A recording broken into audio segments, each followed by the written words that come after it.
क्या हुआ, आपके बेटे का नीट हुआ या नहीं हुआ, कैसा गया पेपर, इतने आते थे। तो वो चीज़ मेरे को बहुत काफ़ी मतलब माइंड ख़राब कर देती वो चीज़ें। तो मैं बालकनी पे खड़ा खड़ा काफ़ी ओवर थिंकिंग कर रहा था। तब मेरे दिमाग के अंदर ख्याल आया सुसाइड का, कि भाई जैसे अब तो ख़त्म हो गया, कूद जा इधर से। 6th फ्लोर पे हमारा फ्लैट था, तो वहाँ से तो आपने देखा होगा कि कई सारे जो टॉपर्स होते हैं वो इंटरव्यू में बोलते हैं भाई मैंने तो खाली एनसीईआरटी पढ़ी, मैं तो 12-12 घंटे एनसीईआरटी पढ़ता था। लेकिन नहीं है, रियलिटी अलग है। और यूट्यूब पे वो दीदी भैया एक्टिव हो गए थे, how to crack NEET in 1 day, how to crack NEET in 1 month. तो उनके चक्रों में मैं रहना शुरू हो गया कि भाई एम्स के अंदर भैया बैठे, एम्स के अंदर दीदी बैठे, तो कुछ ना कुछ इनमें होगा, कुछ तो कोई ट्रिक होगी। मुझे अभी एक वो अलग से एक बात याद आती है कि नमस्ते, मैं जयेश काची, currently second year MBBS student, नमो गवर्नमेंट मेडिकल कॉलेज सिलवासा से, और अपना एक स्टार्टअप भी चलाता हूँ सारथा डॉट इन नाम से। यहाँ पे हम नीट एस्पिरेंट को मेंटरशिप काउंसलिंग प्रोवाइड करते हैं, और इस सारथा का मैं फाउंडर और सीईओ हूँ। सबसे पहले मैं जोश टॉक का तहे दिल से धन्यवाद देना चाहूँगा कि आपने मुझे यहाँ आमंत्रित किया, इस मंच पर आने का मौका दिया। तो मेरी कहानी की शुरुआत होती है राजस्थान के जालौर ज़िले के भीनमाल शहर से, जहाँ पे मेरा जन्म हुआ। हमारे उधर एजुकेशन को इतनी इम्पोर्टेंस नहीं दी जाती है। वहाँ के लोग सोचते हैं कि भाई पढ़ लिख के तू क्या ही कर लेगा, क्या ही उखाड़ लेगा।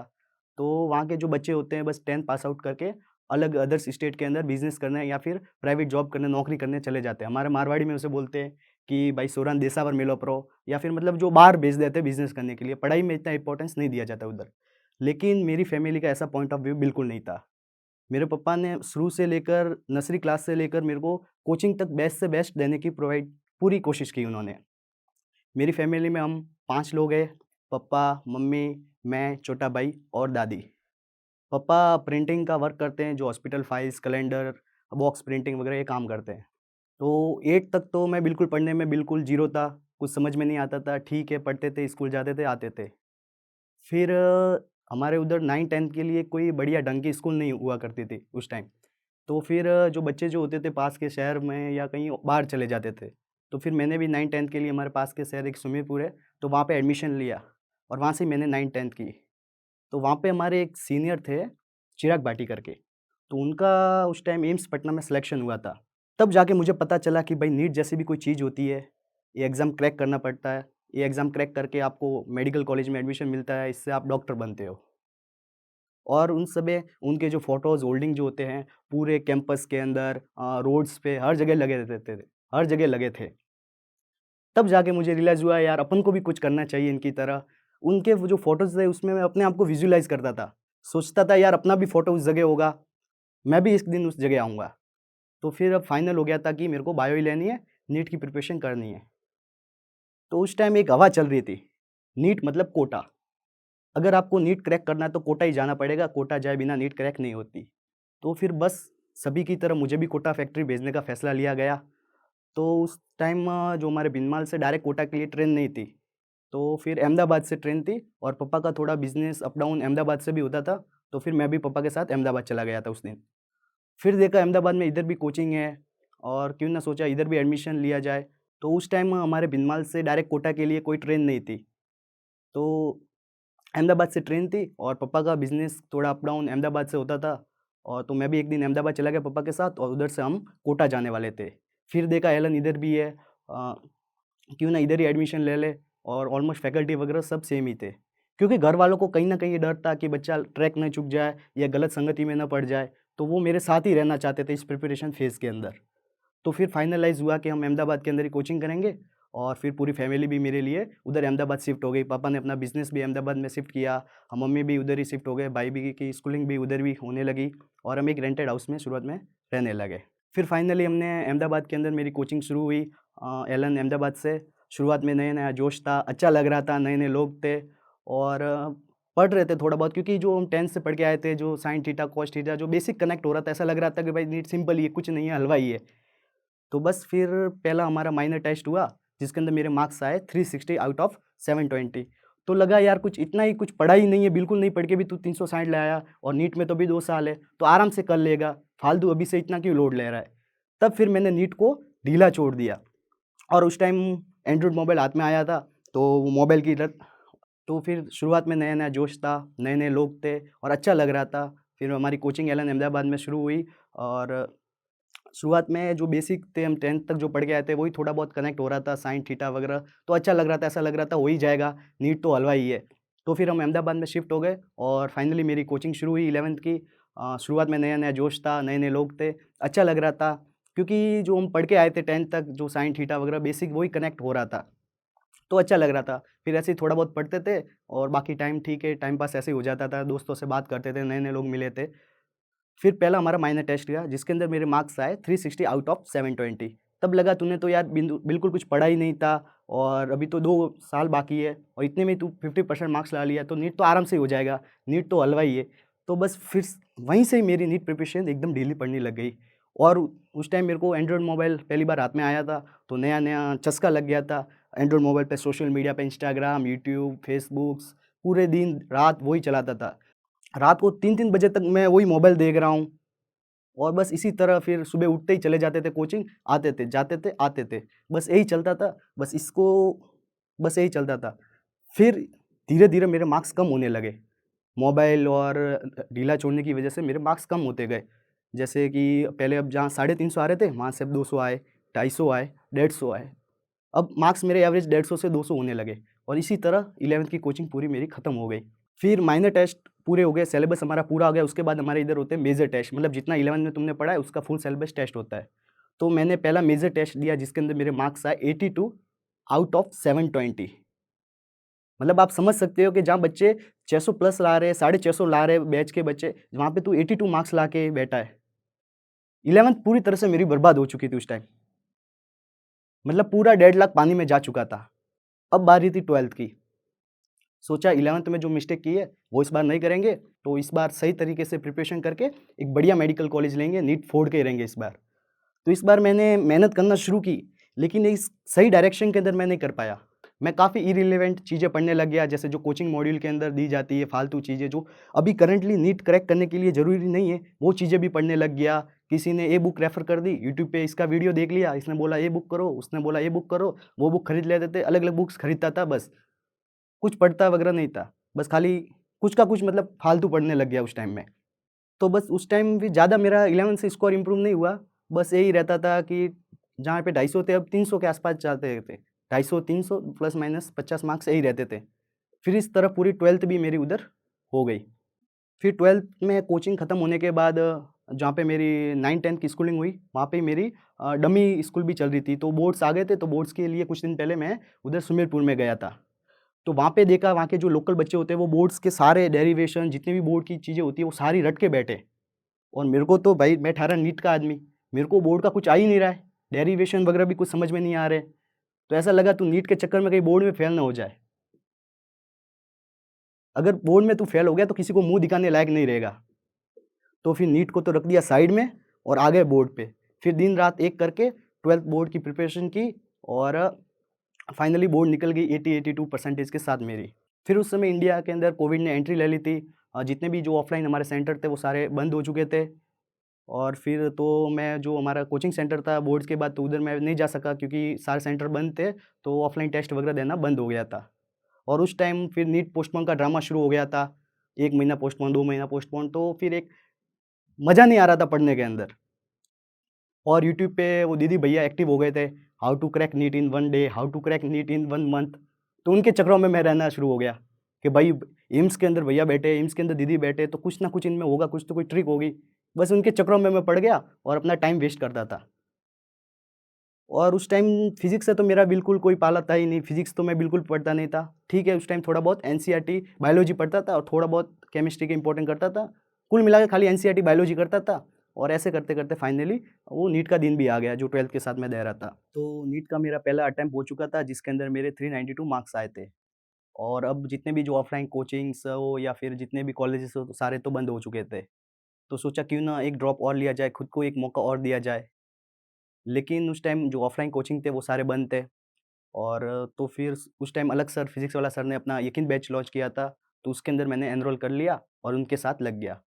मुझे अभी एक वो अलग सर की एक बात याद आती है कि जभी भी आपको कोई सिलेक्शन नहीं हो या फेलियर हो जाओ और फिर से आपको वो चीज़ हासिल करनी है, तो set T equals to 0 and restart again. बस उसी बात को ध्यान रखते हुए मैंने जितनी जो मिस्टेक थी सबको भुला के फिर से बेसिक से प्रॉपर नोट्स बनाए, बेसिक मैथ्स से लेकर पूरा एडवांस तक प्रॉपर नोट्स बना के मेंटेन करके फिर से अच्छी तरह से प्रिपरेशन स्टार्ट की। फिर बस उन्हीं के साथ लग गए, सुबह से दोपहर तक मेरे लेक्चर्स रहते थे, दोपहर बाद जो लेक्चर्स के अंदर जो पढ़ा है वो का वो सेम रिवीजन, और जो लेक्चर्स के अंदर क्वेश्चंस करवाए वो के वो क्वेश्चंस फिर से करता था। और जो उस टॉपिक रिलेटेड जो मैं डीपीपी मिलती थी वो बस डीपीपी करता था। ऐसे ही तीनों सब्जेक्ट का हमारा साइकिल रहता था। तो 3 दिन, तो 1 दिन के अंदर हमारे 3 लेक्चर हुए और तीनों लेक्चर्स का अच्छे से रिवीजन, जो क्वेश्चंस करवाए उस क्वेश्चन को फिर से करना और जो डीपीपी मिलती थी वो डीपीपी करना। बस तो यही साइकिल मेरी पूरे साल चलती थी। फिर अच्छा चल रहा था, मार्क्स बढ़ रहे थे, 500 गए, 500 से 550 गए। जहाँ पे मेरे 82 मार्क्स आ रहे थे, वहाँ से मैं 550 प्लस मार्क्स जाने लगे। काफ़ी अच्छा लगने लगा कि भाई इस बार मेहनत की है, हो ही जाएगा। और अच्छा चल रहा था, ऐसा लग रहा था कि इस बार तो हो ही जाएगा। फिर थोड़ा वो यूट्यूब पे वो अलग सर फिज़िक्स वाला का थोड़ा कंट्रोवर्सी हो गया था टीचर्स का इधर से उधर, तो उसके अंदर थोड़ा डिस्ट्रैक्ट हो गया। फिर से जैसे-तैसे करके खुद को सँभाल के फिर से प्रिपरेशन की, तो फिर से अब स्कोर आने लगा। फिर कोविड का सेकंड वेव चल रहा था और कोविड ने हमारे फैमिली में एंट्री ले ली।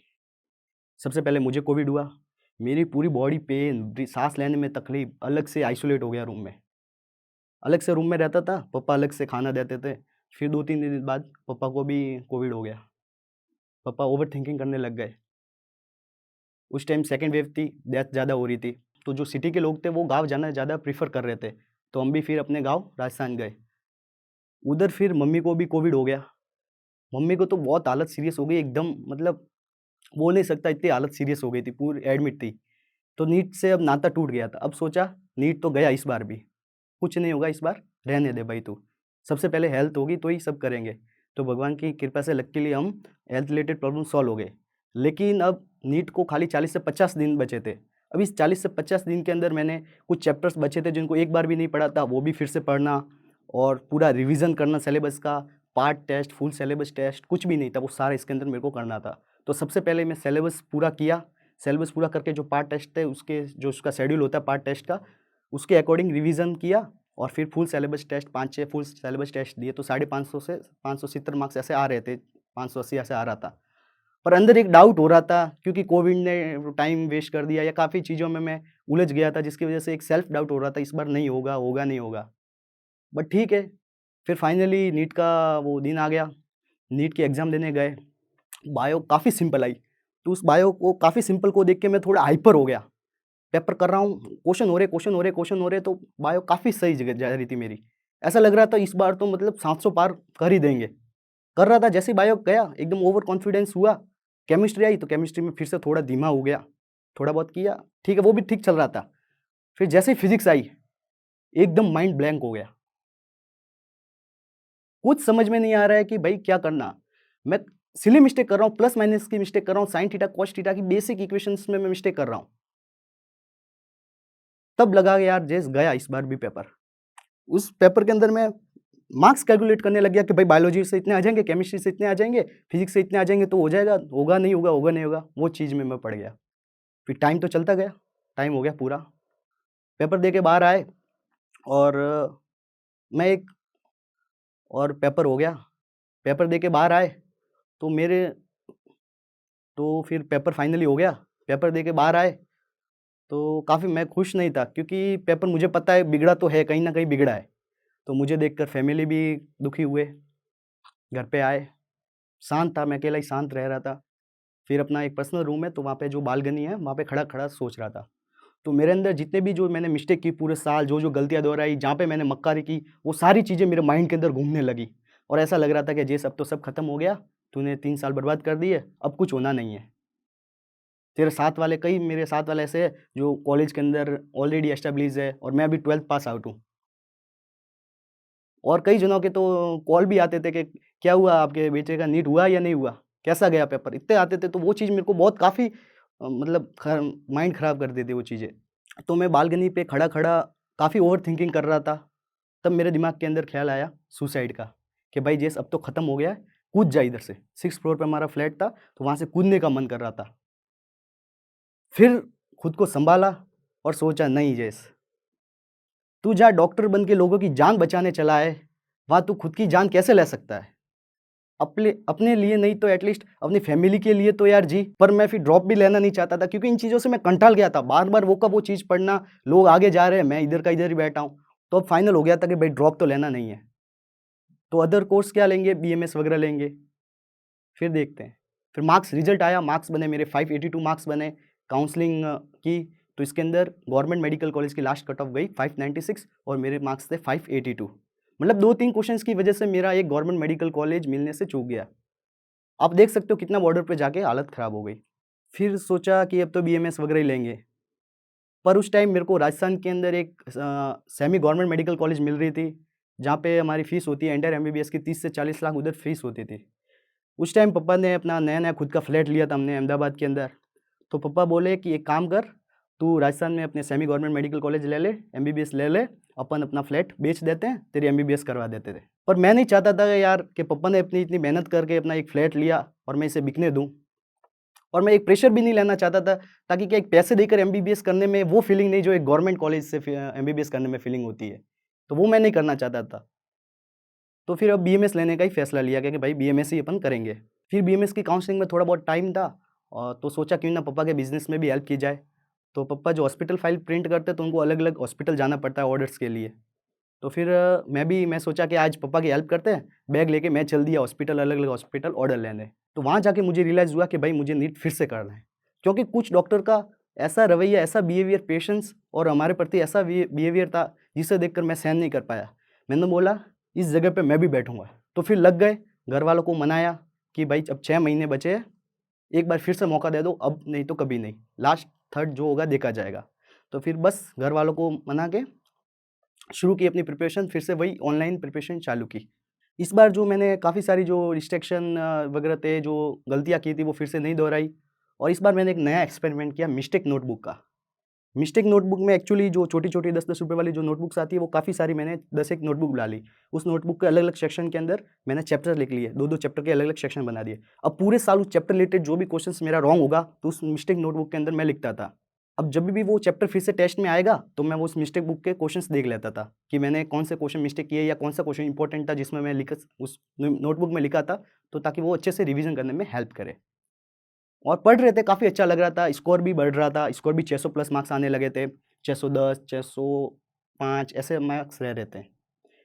पर एक फिक्स रह रहा था कि 600 ही मार्क्स आ रहे, कोई ज़्यादा मार्क्स नहीं बढ़ रहे। तो उस टाइम लाइब्रेरी का ट्रेंड था, काफ़ी लोग लाइब्रेरी में जा रहे थे, तो सोचा अपन भी लाइब्रेरी जाते, 600 से 650 मार्क्स लाते हैं। तो फिर मैं भी चल दिया लाइब्रेरी। लाइब्रेरी के अंदर फ्री का वाईफ़ाई मिलता था, तो यूट्यूब पे मूवी देखने का शौक चढ़ गया। यूट्यूब पे साउथ की मूवी देखने की लत लग गई। और जब टेस्ट देता था, तो दिमाग के अंदर वो साउथ की मूवी के एक्शन, अल्लू अर्जुन वगैरह सारे हीरोज़ दिमाग के अंदर घूम रहे थे उस टाइम। तब जाके रियलाइज़ हुआ, जेस भाई फिर से तेरा साल जाने वाला है, अब समझ जा। अब नहीं तो कभी नहीं। फिर जितने भी सोशल मीडिया, जो भी मोबाइल था, उसको बंद करके अपना एक फ्रेंड है दीप, तो उसके घर पे अपना मोबाइल मैंने दे दिया। मैंने बोला रख भाई तू, नीट तक मेरे को नहीं चाहिए मोबाइल, अब मैं पढ़ूँगा। मोबाइल उसको दे के अच्छे से फिर से अपनी प्रिपरेशन पे आ गया, रिवीज़न शुरू किया। Part test, full syllabus test दिए, 620 630 आ रहे थे, बढ़ रहा था, स्कोर भी बढ़ रहा था और एक अंदर से लग रहा था कि इस बार तो भाई हो ही जाएगा। फिर बस फाइनली नीट का वो एग्ज़ाम का दिन आया, एग्ज़ाम देने गए। इस बार मैंने वो गलती नहीं की कि एक बार हाइप होना, एक बार डाउन होना। इस बार मैंने क्वेश्चंस बन रहे तो भी एक नॉर्मल लेवल, क्वेश्चन नहीं बन रहा है तो भी नॉर्मल लेवल और खराब जा रहा है तो भी सब नॉर्मल लेवल पे ही मैं करता गया, जो भी होगा देखा जाएगा, बस यही माइंड में रखते हुए करता गया। फिर बाहर आए, लेकिन एक अंदर से इस बार लग रहा था कि भाई इस बार तो हो ही जाएगा, तो चेहरे पे एक मुस्कान थी। तो मेरी मुस्कान देखकर फैमिली वाले भी बहुत खुश हुए। फिर हम होटल में खाना खा के फिर घर गए। मार्क्स कैलकुलेट किए, रिज़ल्ट आया, तो मेरे मार्क्स बने 616 मार्क्स। मतलब 3-4 साल से जो मेहनत कर रहे थे, फाइनली वो मेहनत साकार होने जा रही है, वो सपना साकार होने जा रहा है। फाइनली एक गवर्नमेंट मेडिकल कॉलेज मिलने जा रहा था। तो घर वाले इतने खुश हुए, मैं बता नहीं सकता यहाँ पे। सब झूम उठे, लोगों के कॉल्स आने लगे, दूर-दूर के रिश्तेदार जो नहीं जानते थे वो भी कर रहे हैं, बधाई हो, स्टेटस लगा रहे हैं, या काफ़ी सारा मतलब हाइप क्रिएट हो गई थी और काफ़ी अच्छा लग रहा था। जब नीट एस्पिरेंट का सिलेक्शन होता है, जो इतनी मेहनत का फल मिलता है ना, वो अनइमेजिनेबल है। आप वो एक बार इमेजिन करके प्रिपरेशन अपनी करो, तब मज़ा आएगा। मैं इमेजिन करता था कि जो नीट एस्पिरेंट का सिलेक्शन होता है, उनके बाद उनकी जो चेहरे पे खुशी, उनके फैमिली पे जो खुशी होती है ना, वो यार अपन एक दिन लाएँगे और फाइनली वो दिन मेरा भी आ गया। तो काफ़ी सब खुश थे और फाइनली मेरे को एक अच्छा गवर्नमेंट मेडिकल कॉलेज मिला, नमो गवर्नमेंट मेडिकल कॉलेज सिलवासा से मैं एमबीबीएस कर रहा हूँ। तो एमबीबीएस के साथ-साथ मैंने अपना एक स्टार्टअप भी शुरू किया सारथा.इन से। यहाँ पे हम नीट एस्पिरेंट को मेंटरशिप, काउंसलिंग जैसी सर्विस प्रोवाइड करते हैं। बेसिकली इस आइडिया के पीछे हमारा कंसेप्ट था कि मेरे को इतने ड्रॉप लगे, इसका मेन कारण क्या था? इसका मेन मोटिव यही था कि मैं एक सही डायरेक्शन के अंदर वर्क नहीं कर पा रहा था। एक प्रॉपर हमारे उधर कोई रिलेटिव या आस-पास ऐसा कोई नहीं था जिस मेडिकल कॉलेज में है या फिर एक प्रॉपर गाइडेंस नहीं थी। तो उसी को ध्यान में रखते हुए मेरे को सारथा का आइडिया आया, क्यों ना अपन ऐसा कुछ क्रिएट करते हैं ताकि जो नीट एस्पिरेंट को हेल्पफुल लगे। तो फिर वहीं से हमने सारथा शुरू की। रात को बैठकर पूरा पेपर पे उसका फ्रेम बनाया कि ये बटन होना चाहिए, इससे ये होना चाहिए, एक पेपर पे पूरा स्ट्रक्चराइज़ किया। क्योंकि उस टाइम मेरे को कोडिंग का कुछ आइडिया नहीं था, अपन ठहरे नीट वाले आदमी, कोडिंग क्या जाने। फिर मैंने अलग-अलग जो डेवलपर्स होते हैं उनसे बात की, तो कई जने 5 लाख माँग रहे हैं, कोई 10 लाख माँग रहे हैं, अलग-अलग पैसे माँगने लगे और कई फ्रीलांसर ऐसे थे जो एडवांस लेके गायब भी हो गए। फिर फाइनली मेरे को एक ढंग का फ्रीलांसर मिला, उसने हमारी सारथा को पूरा डिज़ाइन किया और हमने साथ मिलके सारथा को लॉन्च किया। हमारे यहाँ ऑलमोस्ट 70% जो मेंटर्स है, वो ड्रॉपर है, क्योंकि ड्रॉपर्स ने फेलियर देखे, उसको पता है कहाँ-कहाँ उसने मिस्टेक की है, क्या-क्या मिस्टेक नहीं करनी चाहिए, कहाँ-कहाँ मैं मिस्टेक कर सकता हूँ। तो ड्रॉपर जो होता है वो अच्छे से, मेरा मानना है कि ड्रॉपर जो होता है अच्छे से आपको गाइड कर सकता है। इसी विज़न के साथ हमने ड्रॉपर मेंटर रखे और अब मैं प्राउडली कह सकता हूँ हमारे यहाँ सैकड़ों ऐसे स्टूडेंट हैं जिन्होंने अपना स्कोर काफ़ी बूस्ट किया। 100 मार्क्स आ रहे थे, इन्होंने 300 तक लाए, 300 वाले 600 ला रहे, 600 वाले 650 जा रहे और आने वाले टाइम में हम रिज़ल्ट में ज़रूर आपको दिखाएँगे। मेंटरशिप के साथ-साथ हमने काउंसलिंग भी शुरू की। काउंसलिंग के अंदर अब देखो, कॉलेज आपका सिलेक्शन हो गया, कुछ नीट एस्पिरेंट को टिप्स देना चाहूँगा या फिर जो मैंने पर्सनल एक्सपीरियंस किया है, वो मैं आपको बताना चाहूँगा, उसे देखकर आप अपना स्कोर 100% बूस्ट कर सकते हो। सबसे पहली चीज़, अगर आपका सिलेक्शन हो रहा है, तो ऑल द बेस्ट, कांग्रेचुलेशन, काफ़ी अच्छा लगा आप एक अच्छे मेडिकल कॉलेज में पहुँच चुके हो।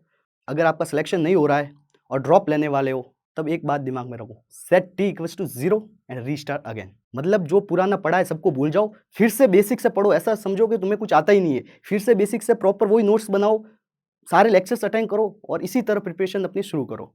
और दूसरी पॉइंट मैं इसमें जोड़ना चाहूँगा कि जिस दिन जो क्लास में लेक्चर्स देख रहे हो, सेम उसी दिन वो का वो रिवीजन करो, उस रिलेटेड क्वेश्चंस लगा दो, ये चीज़। तीसरी चीज़ में मैं बोलना चाहूँगा कि आप शॉर्ट नोट्स ऐड ऑन कर सकते हो। मैं करता था कि जैसे चैप्टर मेरा पूरा खत्म हो गया, अब चैप्टर खत्म हो गया, पता है कि 10-15 वैरायटी से अपन के क्वेश्चंस बनने हैं। फिजिक्स और केमिस्ट्री में मैं करता था, अपन को पता लग गया कि 10 से 15 क्वेश्चंस अपन को वैरायटी के क्वेश्चन इस टॉपिक से बनने हैं, इस चैप्टर से बनने हैं। तो उन 15 क्वेश्चन के कंसेप्ट हो या उन रिलेटेड जो क्वेश्चंस एमसीक्यू बन रहे हैं, तो उनको मैं एक पेज के अंदर समराइज़ करके इस प्रकार से मैं शॉर्ट नोट्स बनाता था।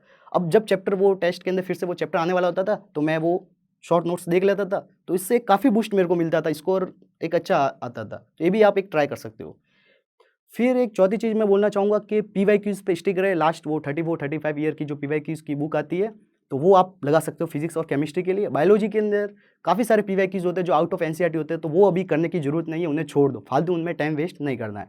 फिर बारी आती है बुक्स की कि कौन सी बुक करनी है, क्या करना है। तो आपने देखा होगा कि कई सारे जो टॉपर्स होते हैं वो इंटरव्यू में बोलते हैं, भाई मैंने तो खाली एनसीईआरटी पढ़ी, मैं तो 12-12 घंटे एनसीईआरटी पढ़ता था, लेकिन नहीं है, रियलिटी अलग है। खाली एनसीईआरटी पढ़ने से आपका सिलेक्शन नहीं होगा। खाली एनसीईआरटी पढ़ने से आप बोर्ड निकाल लोगे, थ्योरी पढ़ के आप परसेंटेज बना लोगे, लेकिन नीट में सिलेक्शन नहीं होगा खाली एनसीईआरटी से। नीट में सिलेक्शन के लिए आपको एनसीईआरटी रिलेटेड एमसीक्यू प्रैक्टिस करने ही पड़ेंगे। तो उसके लिए आपको एक कोई MCQ, NCERT based MCQ books आपको प्रेफर करनी पड़ेगी, जहाँ पे 150 से 200 एमसीक्यू आप पर चैप्टर पढ़ने के बाद उस चैप्टर को एमसीक्यू बेस्ड आप कर सको। तो ये करना पड़ेगा, खाली एनसीईआरटी से काम नहीं चलेगा। आप सोच रहे हो कि खाली मैं एनसीईआरटी रटे जा रहा हूँ, सिलेक्शन हो जाएगा, ऐसे भाई नहीं होगा। प्रैक्टिस करनी पड़ेगी क्वेश्चंस की। फिर बात करते हैं डिस्ट्रैक्शन की। देख यार, डिस्ट्रैक्शन तो आएगा, अभी मैं इधर बोल रहा हूँ, मेरे सामने भी काफ़ी डिस्ट्रैक्शन है, तो डिस्ट्रैक्शन तो आएगा ही। आपको गोल आपका क्लियर होना चाहिए कि मेरे को इस गोल तक जाना है। डिस्ट्रैक्शन आएगा, थोड़ा रुको, फिर से चल दो, थोड़ा रुको, फिर से चल दो, बस चलते रहो, गोल अचीव हो ही जाएगा। और जब भी आप कभी डिप्रेस फील करते हो, मैं करता था, जब मैं डिप्रेस फील करता था या फिर कुछ मन नहीं कर रहा पढ़ने का या आज बोर हो गए, तो मैं क्या करता था, अपने कान में हेडफोन लगा के मोटिवेशनल सॉन्ग लगा के, हमारा 6th फ्लोर पे फ्लैट था, तो वहाँ से नीचे पैदल चलता था, रनिंग करता था। इससे आपका ऑक्सीजन लेवल भी बढ़ता है और एक सेल्फ कॉन्फिडेंस ज़रूर बूस्ट होता है इससे। तो फिर से पढ़ने में मन लग जाता था और प्रिपरेशन चलती गई। तो ये थी मेरी पूरी नीट जर्नी कि आपने देखा कैसे बिना पढ़ने वाला, बिल्कुल मन ना लगने वाला लड़का नीट क्रैक करके, इतने ड्रॉप लेने के बाद नीट क्रैक करके एक बढ़िया मेडिकल कॉलेज में पहुंच के अपना स्टार्टअप भी चला रहा है। और बस लास्ट में यही बात कहना चाहूँगा कि अगर करना है, गोल मन में है कि भाई तेरे को करना है, तो बस लगा रहे, और कोई इसके अल्टरनेटिव कुछ नहीं है। कोई शॉर्टकट, कोई वन डे स्ट्रेटेजी या कुछ नहीं होता है। पूरे साल अपन को मेहनत करनी ही करनी है। बस इसी के साथ धन्यवाद, थैंक यू।